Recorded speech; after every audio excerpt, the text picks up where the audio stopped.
Il a dit cette coupe. Donc la coupe qui était sa propre coupe, qui était devant lui. Il prend cette coupe-là particulière et il la lève. Et il dit, cette coupe est quoi? On y va? La nouvelle alliance. Non, reprends. Cette coupe est la nouvelle alliance en mon sang. Est la nouvelle alliance en mon sang. La nouvelle alliance en mon sang. Quelqu'un peut reprendre la nouvelle alliance en mon sang. En mon sang. En mon sang. On retrouve encore ici la notion de alliance et sang. Quelqu'un suit? La nouvelle alliance en mon sang. Et donc, si tu ne prends pas ça, tu es perdu. Donc, mon sang qui est répandu pour vous, mon sang qui sera versé pour vous, le voici déjà ici dans cette coupe. Avant que ça ne soit versé pour tous les autres après, je vous le donne moi-même déjà, afin que vous soyez les premiers témoins de la chose. Quelqu'un comprend le message?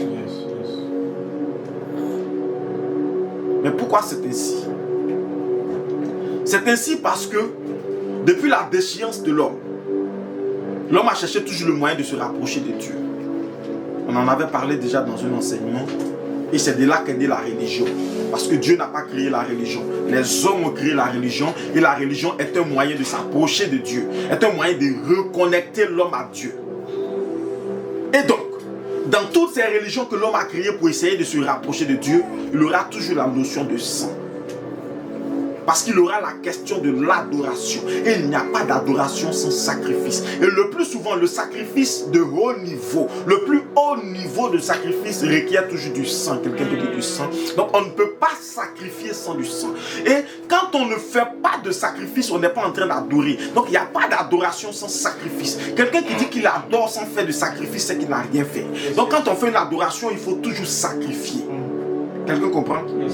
C'est pourquoi quand nos parents vont adorer leur fétiche au village, ils sacrifient des poulets, ils sacrifient des animaux. Quelqu'un comprend maintenant? C'est ça l'adoration. Une adoration dans laquelle il n'y a pas de sacrifice, il n'y a pas d'adoration. Quelqu'un comprend? Qu'est-ce que tu as sacrifié au Seigneur? Je peux parler à quelqu'un? Amen, amen. Amen. Et donc, les hommes vont toujours sacrifier. Le sang après sang, le sang après sang. Comme on l'a lu dans Lévitique 17, verset 11, que je veux qu'on reprenne encore.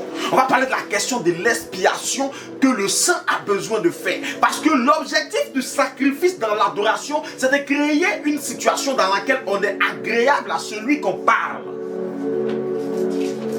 Lévitique 17, verset 11, qu'on avait lu tout à l'heure. Lis la parole de Dieu. Amen. On peut lire un peu fort, s'il vous plaît. Car l'âme de la chair est dans le sang. Je vous l'ai donné. Sur l'autel. Afin qu'il servît. D'expiation. Pour vos âmes. Car c'est par l'âme. Que le sang. Fait l'expiation. Amen. Écoutez-moi bien. Dans l'adoration, on a trois choses essentielles. On a le sacrifice. On a l'autel du sacrifice. Et on a l'élément de sacrifice. Quelqu'un comprend? Dans l'adoration, on a le sacrifice.